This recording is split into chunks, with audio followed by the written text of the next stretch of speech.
அந்த சோழிங்கநல்லூர் எம்எல்ஏ விட்டுலாம் கேள்வி கேட்க வச்சதெல்லாம் ரீசன் என்னன்னு பார்த்தீங்கன்னா, ஈசிஆரில் டெம்பிள் லேண்டு இருக்குது அப்படின்றது இருந்துட்டு போகுது.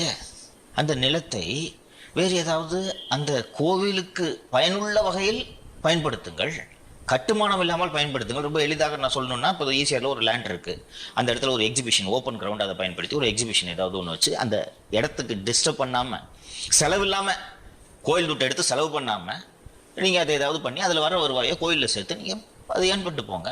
ஏன் கட்டணுன்றது, கட்டுமானத்திலேயே ஏன் இவ்வளவு குறியாக இருக்கிறீர்கள்? அண்ட் இன்னொரு விஷயத்தையும் நான் இந்த நேரத்தில் தெளிவுபடுத்த விரும்புகிறேன். நான் உட்பட பலர் சட்டப்பேரவையில் ஒரு அறிவிப்பு வெளியிட்டாலே அது சட்டம் என்று நினைத்துக் கொள்கிறார்கள்.